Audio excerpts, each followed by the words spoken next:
Very securely packed.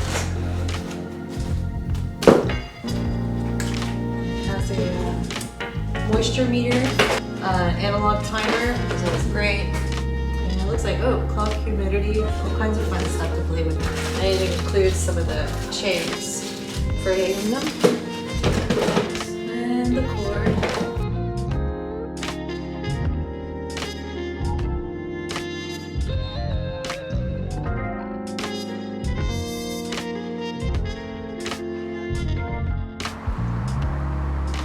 And we've got it set up. I'm using one of those ceiling hooks with the wing toggles just to be safe, even though this is pretty light. We've got the timer and then an old shelf that I'm really glad I have. So we see the different colored LED lights under here, these diodes. Majority appear white, and they're not true white, they actually look yellow. And then we have some reds to add a little bit of warmth. I think it's probably more for a natural tone than anything else. And it works. It's a really nice light. Let's turn off the fluorescents and see what we're left with over here. Yeah, guys, it's a great light. It has almost one of those soft white bulb appearances, like natural bulbs. Okay, well, I'm going to get some plants into there and play around with it a little bit, and I'll be right back.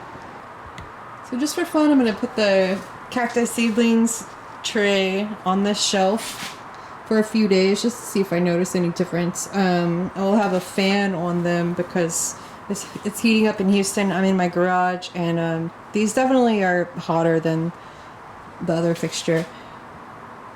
I think you could get away with using 2 of these shelves. This is about 12 by 2, and maybe if you put one behind it and one in front, you could, that kind of area for this light, and then a little bit further out on the sides. This would be really good for like herbs. You know, put your herbs and stuff around the sides. Put your the plants that need more light, especially like seedlings and stuff like that, directly under the bulbs. And you know, you want to make sure you're utilizing all the light that's available, especially if you're growing in a if you have a tight space for your growing area. I really am. I'm impressed by the color of these lights. I didn't want any of the purple reds or whatever. I think they just kind of drive me crazy being around them.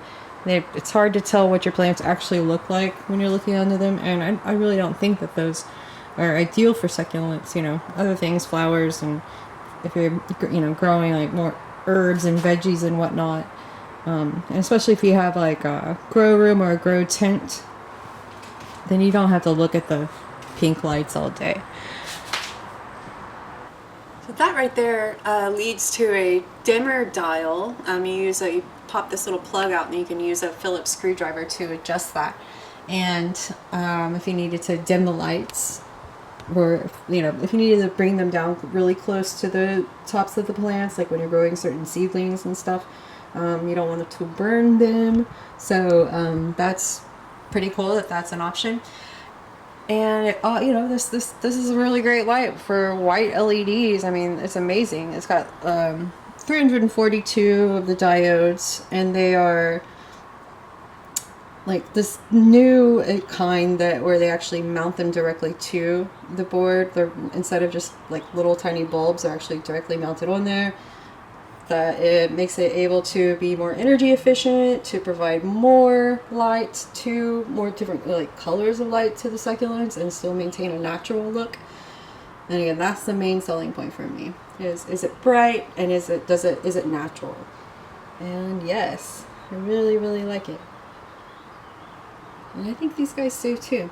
But I need to get the fan back on them because it's definitely heating up down here. And I was playing around with a little thermometer. Again, these are in my garage. I'm not showing you the temperature and the humidity level. And it's hot. So I will be buying another fan soon for the garage because I spend a lot of time out here. And need one for the plants and one for me at this point. The main difference between LEDs and fluorescent lights is, you know, the different, you know, color spectrums, the way that they provide the colors to the plants through the lights. The white LEDs, you know, they're becoming a lot more advanced and more affordable. But initially, you know, a fixture this size, which is 14 by 13, versus this guy who is 2 by 4, they were both about the same price, so right around $140 to start. And but the fluorescent lights, the diodes just never quit basically, unless they malfunction. They just keep going. And the tubes, of course, they're more fragile and will, you know, eventually burn out. Even though I've had this guy for I think coming up on 3 years now, and I haven't lost any bulbs yet. There's 6 in there. This is the eye power. But you know, I think I got really lucky. I read all the reviews. You know, it was in my budget at the time, and I just jumped on it. And then, you know, this I strayed away from LEDs because I really didn't like the colors of the light and the effect, the visual effect on the plants and the room that it was in, because I'm always hanging out with them. But now I think I can say that I've found a really good, really natural, pleasant even, white LED light, and I'm very happy with it.